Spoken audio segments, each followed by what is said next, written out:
This is a copy of something I've written and posted all over the internet. The websites, subreddits, and Discord servers relating to the hobby have long been found and shut down. There aren't many of us anymore, let alone those both young, sane, and tech-savvy enough to navigate the internet.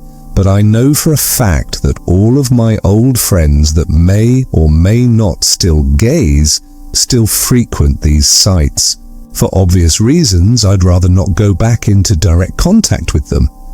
This is also a general warning for anyone in the state of Utah. Do not go gazing near Park City. Two things in case anyone gets curious enough to look it up and not take.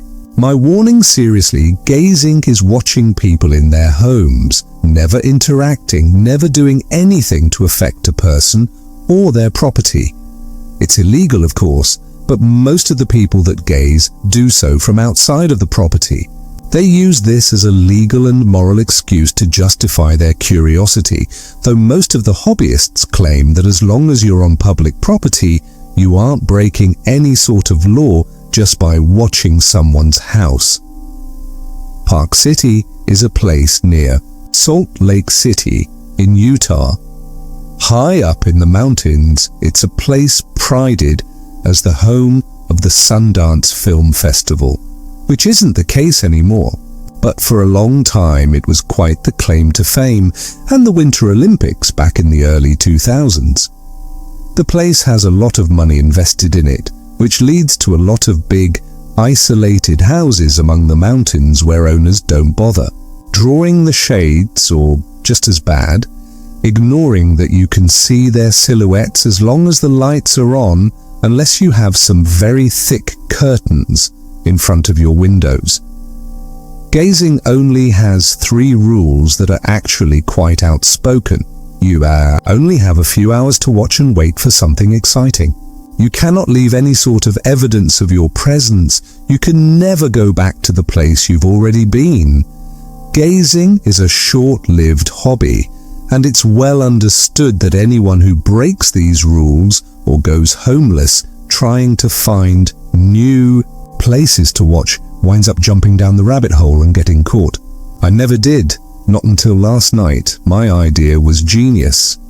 Usually I went up into the lower hills and outcrops around Salt Lake City itself, but it was a hard trip. Anytime you gaze, it usually means an overnight trip to a specific neighborhood. That meant that you either needed a car with nothing discernible about it, or rely on public transportation, which I often did. But a trip to Park City? Hell, I could drive up there myself and make a nice stay-cation out of it, spending a week in a nice hotel with 3 of the 7 days dedicated to a long trip gazing down the mountains around town. The best part was that I had a way to make it almost too easy of an effort. The Alpine slides. Basically big long concrete slides that wind down the mountain. Renting the wheeled cart needed to use the slides was relatively expensive, but I didn't need that. Just the ticket up the chairlift. After a day of enjoying a nice hotel and some pretty fun local bars, followed by a day of using the pool, hot tub, and an arcade down the road, I parked my car at the end of a certain neighborhood and took a bus back to the Alpine slides. I planned it so that I took the last ride up to the highest slide. What I thought would be the most dangerous gamble of the night was jumping off of the chairlift and dashing into the forest, lugging my pack stuffed with slapdash camping essentials. My insides were in tight knots, but I managed to make the jump while the chairlift was near the ground. I got up and ran, not bothering to check if anyone had seen me. I dove, sliding into the bushes near the trees, and stayed still. I hadn't seen any cameras on the chairlifts, but I made a bet that if there were any, they weren't being watched, particularly closely. I waited in the bushes for an entire hour, occasionally crawling east towards the neighborhood that I had spotted on Google Maps.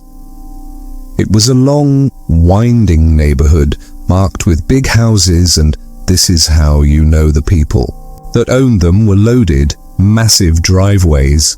Best of all, the mountain seemed to slope in just a way that I could comfortably and constantly walk downhill in the thick forest surrounding the houses, comfortably listening to music while I gazed.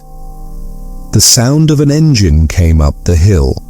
I looked back, making sure not to move my body too quickly. A group of security guards rode on ATVs up the hill towards the slide I'd just bailed from.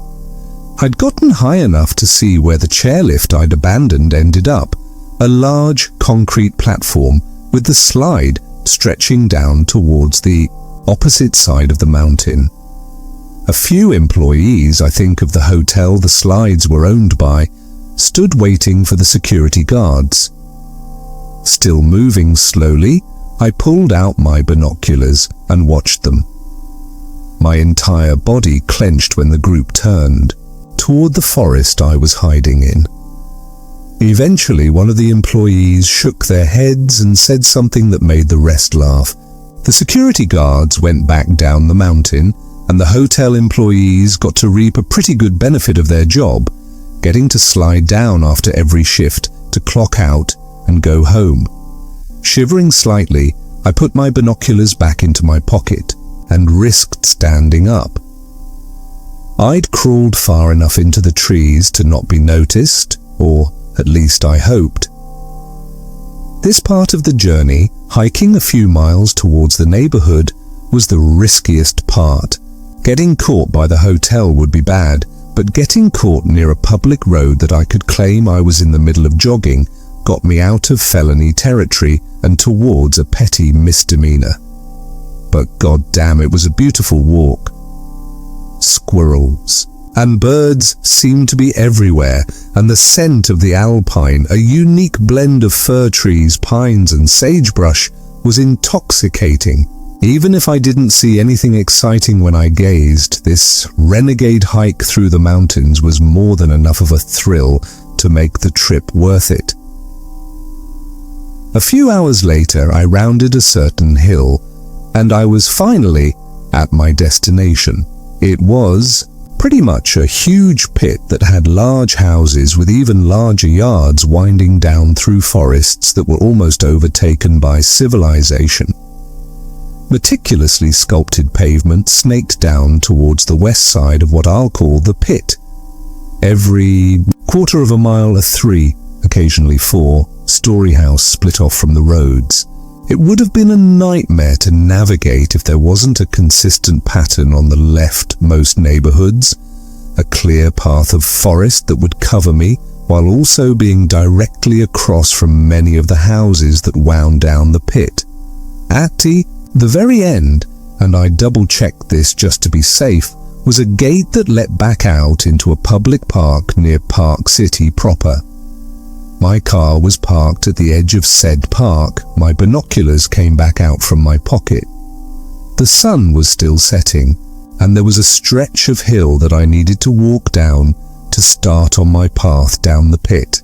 In the meantime, I thought I'd get some preliminary gazing out of the way. There was only one house that had lights on that I could see from the top of the pit. I say house, but it was really a mansion hosting a party that filled the entire yard with a large pool, hot tub, a basketball court, and even 2 batting cages that took up a football field-sized section of land. People of all shapes, sizes and colors mingled, ate food, and enjoyed the amenities. Nothing crazy or wild enough to warrant writing down at the time happened, but it was fun watching people have fun. After the sun really started to set, the partiers began moving inside. I watched them go in, trying to see what was going on in the mansion, but I was much too far away and elevated to get a good look. I wondered if they were going to break out the crack, Molly, and condoms after they went inside. I caught sight of a little girl in my binoculars following her parents inside. Now I hope to God the three things weren't a part of the party. I chuckled a bit, although I really did hope the people up here weren't that fucked. Drank some water and took one last look at the mansion. The little girl was standing just outside the wide mansion doors, looking towards me.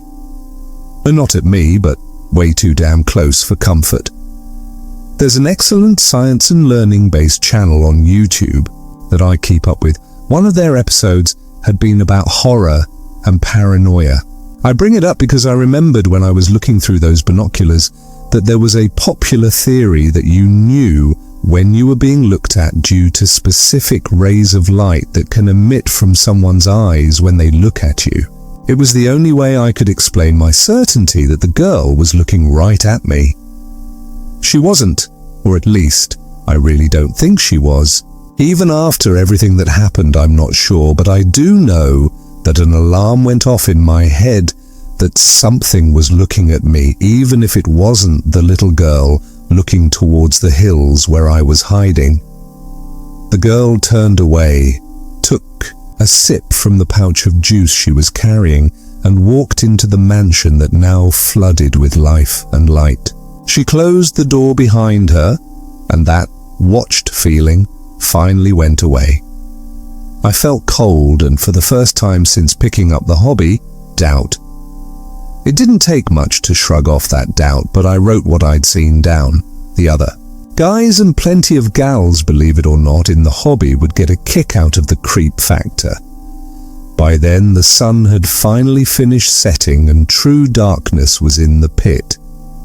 All of the houses were lit up, and from where I was it looked like a huge diorama of rich, tiny plastic neighborhoods and forests. I took in the sights one more time before I took my night vision goggles out of my backpack and started climbing toward the snaking path of forests that led to the opening in the pit that led out to my car. It took half an hour of walking to reach the first house, or rather its backyard. People were much less likely to give their backyard surroundings any mind, even with drapes over the window like I've said, and that was even in a really populated area. Walking through a thick forest with night vision goggles and a backpack full of food and wilderness survival equipment wasn't hard. What was hard was making sure I moved quietly. There are a few tricks to that, but I'm not sharing them.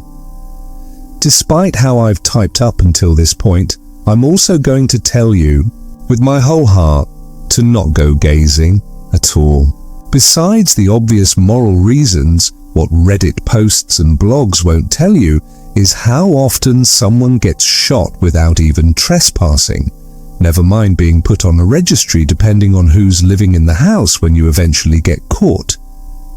But I won't lie to you, I didn't have that mindset until after I reached my car, bloody, bruised, and exhausted the following morning. When I approached the big wide backyard of the first home on my trail, I was excited to see what I could glimpse. The night vision goggles came off, I sat comfortably against the hill, and I gazed. There was nothing overtly suspicious or noteworthy about this backyard, so I relaxed just enough to gaze at what looked like the wildest party I'd ever seen. The backyard wasn't that large, but it was full of games, food, and drinks everywhere there was room. Pool tables, ping pong tables, and an inflatable sports area bouncy house. People were drinking, chatting, and having an absolute blast. The house was a huge angular glass box, marked with marble and granite, with a gigantic wooden patio where even more people were sipping drinks and having fun talking to each other.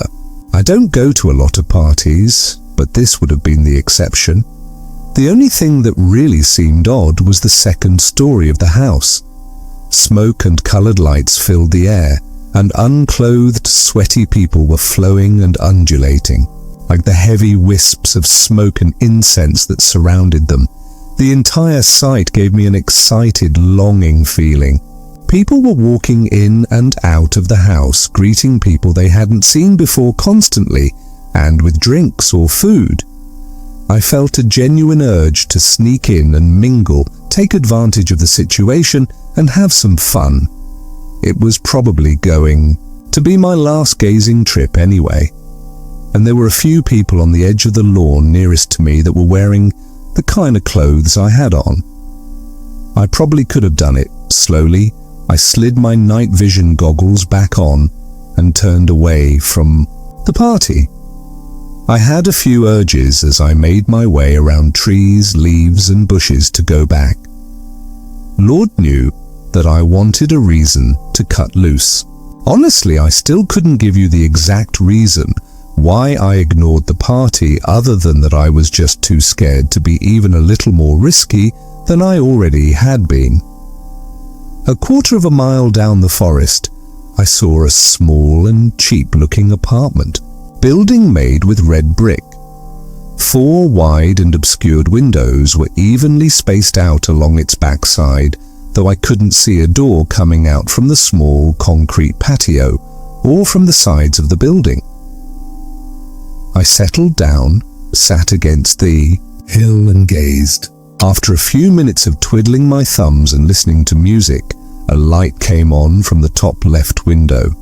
A shape moved through the room, approached the window, then pulled it open. It was a blonde woman in jeans and a t-shirt. After she'd slid the window open, she frowned and leaned out towards the backyard. "Hey, you!" she whispered, so loudly that she might as well have yelled. I stopped breathing. "Hey! Come on, I know you're out there!" My breathing came back, but only enough to keep me conscious. My heartbeat was a heavy pulse that I felt throughout my entire body. Panic was only held back by the fact that she wasn't looking directly at me. Rather, she was looking all around the forest. She didn't know where I was, but she knew I was there. "Come on, please," she yelled, motioning towards the house. "We don't get hikers up here very often, at least tell me which trail you're heading towards." I didn't say anything, didn't even blink. Had she tracked me on the mountain? Maybe I'd set off some sort of alarm, even though I'd been keeping an eye out. "I'm gonna call the cops if you don't show yourself." I almost broke. I wasn't born with a silver tongue, but I figured that if I had to, I could have passed off as a hiker. Looking back, I probably would have, but even more than the alertness I felt at being spotted, there was an odd twist to my gut that I felt when I looked at the woman continuing to whisper, and at one point even started a one-sided conversation, trying to get me to reply. At the time, only one thing felt really off to me. Her room, or the room she was standing in at least, was completely empty. The walls were cracked and yellow, both from the old paint and the dim, used bulb that hung naked from a simple plug in the ceiling. A string hung down from it. There was no light switch near the door, yet the light had come on before I saw any movement in the room. Very, very slowly, I started to move my way down the forest. The light in the room wasn't nearly strong enough to reach where I was, but I played it as safe as I could. She continued to whisper until I was almost out of earshot. This is one of the few things from that night that I don't vividly remember, but I would swear that after a certain distance, she stopped talking entirely. Just when she went quiet, the light went off. Keeping my hands and legs from shaking was almost impossible. The only way I kept it together was a simple fact. If I was being tracked or had been spotted, I needed to keep an eye out for anything that would give that, or me, away. It felt like hours before I saw the next backyard, but it must have only taken me 15 or 20 minutes.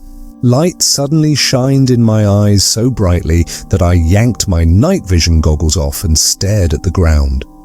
All I could see was a pulsing white and red. "Freeze!" I heard a man shout from where I'd seen the house. "Put your hands where I can see them," The red and white flashing in my vision became tinted with blue as my sight came back. Floodlights and police cruiser lights spinning on top of cars marked Park City Sheriff's Department. I don't know what would have happened if I'd surrendered. My gut tells me that I'm only breathing as I type this because I happened to be behind a larger tree when the lights had come on, and two things I heard out of the cacophony of shouts I heard were, "Get up from the ground and we will open fire." I've never been arrested, and the only experience I have with cops was watching the titular show when I was younger and clips on the internet, but even in my panicked state of mind, I knew that cops didn't immediately threaten to shoot a trespasser. Just for trespassing? And get up from the ground? I was standing straight up behind a tree. I ignored all of my instincts and waited. The cops continued to shout, warning me that they were going to open fire if I didn't come out with my hands up. The longer I waited, the more scared I became. Not because the voices were getting louder or closer, rather that they stayed the same. Being conservative, I must have stood behind that tree for at least half an hour. Yet no shots rang out, no noises of foliage being pushed aside as the cops approached me or fanned out to look for me. But the shouting continued, the floodlights and police lights blaring together and making an odd mixing of swirling colours into the trees. What got me moving after another 15 minutes was boredom, if I'm being honest. Not real boredom. I don't think my heart rate or breathing got any slower while I was expecting to get shot. But I did realise that whatever was happening wasn't going to stop. So I tried sneaking forward, low to the ground, in the shadow of the tree I'd been hiding behind. I'd barely made it 5 feet when one of the floodlights swung directly towards me. There he is! Fire! I ran, slow and cumbersome-like because of my backpack, but still as fast as I could. Sharp, loud cracks came from the direction of the yard. The police kept yelling, telling me to duck, freeze, to get the fuck down and come back. I kept running. The light was doing one thing in my favor, letting me see what was ahead of me. I had no cohesive thoughts at the time, just the need to go downhill as hard and fast as I could. Any moment, a cop could get a lucky hit in. Only later, I realized why I wasn't shot. I couldn't have been shot, at least not by any self-respecting cop that had ever held a gun before. With a target as large and slow as I was, it would have been harder to miss me than not. Like I said, I didn't think about it at the time. I didn't have any thoughts, just a head full of adrenaline that was doing its best to ignore the pain in my arms and legs from the running and praying that I would get to see the next sunrise. They didn't chase me. I kept running long past the reach of any of the lights until I ran face first into a birch tree. My vision was a blur as I fell to the ground, rolling down the hill until I came to a sudden stop against another tree that caught me right in the abdomen. What air I had left in my lungs was knocked out. After a very painful, forced rest on the ground, my breath came back to me. It hurt, and so did my nose that wasn't broken but ran with blood. But I managed to claw my way to a standing position next to the tree that had both saved me and given me a huge bruise on my midsection. If it hadn't, the odds were more than likely that I would have broken something farther down the hill. The only thing that had broken was one of my night vision goggles' lenses. Still, I was grateful that I had that much. It and the compass that pointed directly toward the pit's exit was all I needed to run in a straight line as fast as I could to get the hell out of there. My days of gazing were over, to say the least. One step down the hill, it started to rain. Despite the urgency I felt in every atom of my body, I looked up towards the sky, confused. There hadn't been any clouds before, and there weren't any now. The stars shone bright, even if a bit muted from the nearby city's light pollution. I couldn't actually see where the rain was coming from, but I swear it was there. A smaller and much creepier detail that I thought about a ways down the hill was that the rain was falling everywhere, including under canopies of leaves that rain naturally ran down to leave the trunks of trees dry. I ignored it. Actually, the smell of ozone and forest rain calmed me down a little. It wasn't much compared to the growing strain on my body and my clothes getting soaked and really uncomfortable, but it was something. There was one more house on my straight. Shot to the pit's exit, even with my straight run through the forest. I would have ignored it if the light from the backyard didn't sear into my eye. Since I was so close to the exit back into Park City, my night vision goggles went back into my pocket. Unfortunately, the hill rose and split in a way where the much quicker route wound towards the house's backyard that I saw as I got closer was lit with a low firelight. There were people there, at least a dozen.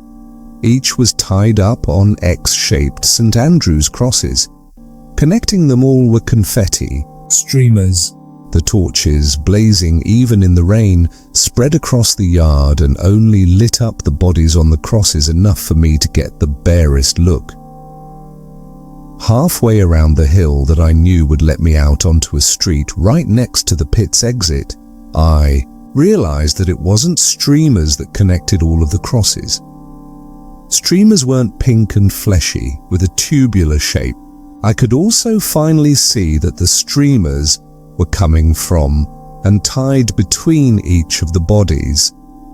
Before I could scream, or more likely, puke my guts out, I heard a sharp whisper near me from the right side of the yard.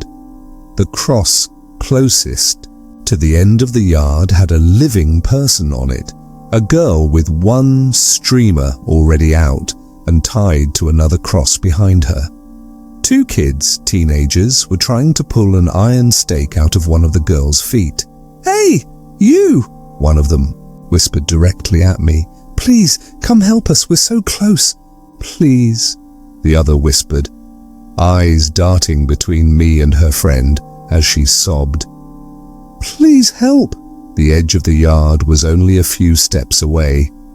The house, a large temple-looking one that was made of massive logs and full of windows, was completely dark. I took a few steps forward, not really sure if I was going to help or not, and tripped. Falling face forward, I reached towards the ground with all my might and dug my fingers into the hard dirt. One of my nails ripped off, but I slowed to a crawl mere inches from the edge of the yard.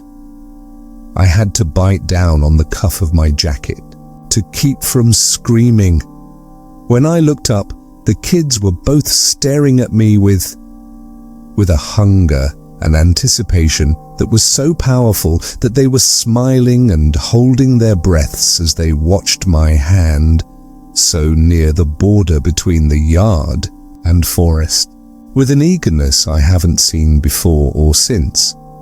The girl tied up to the cross looked the same way, only she was smiling ear to ear. Her eyes almost glowed in the firelight as she looked at me. I scrambled backwards up the hill and ran again, this time not even bothering with the night vision goggles. I ran and I ran, then I ran some more. Rain and tree branches scraped at my hands and face as I stumbled through the forest. Eventually I spilled out onto a black paved street. Ahead of me, with only one phosphorescent light to see it by, was a concrete guard post next to an iron gate that passed through the lowest edge of the pit. I'd made it next to the gate on a grassy hill that sloped down from a mansion I could barely see, even with the night vision goggles, was my car. Same color, license plate, everything. There was no doubt that this was my car. I took a few shaky steps toward it, then stopped in the middle of the street. I pulled my keys out of my pocket and hit the lock button. Far to my right, past the iron's gate, there was a distant honk as my car signaled that it had been locked. "Nice try," I wheezed softly, not even hearing myself.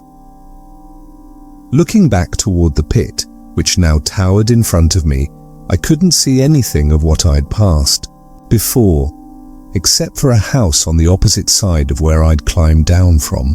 Lights were flashing from the inside, red lights that looked like flames. My binoculars didn't come out of the backpack.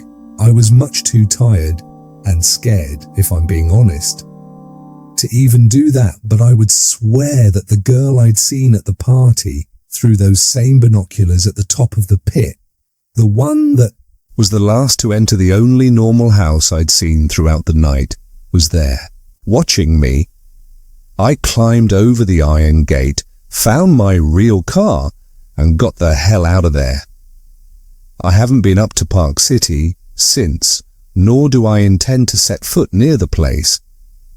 All I did was double-check the Google images of the pit, only to see that none of the houses I'd seen matched the houses that were on the satellite images. Beyond that, my gazing days are done. My story is far from the only strange one that you get from talking to homeless people or vagabonds on what they've seen come out of voyeurism, but nobody would believe my story, so I'm posting it here. Don't go gazing near Park City, or better yet, don't go gazing at all.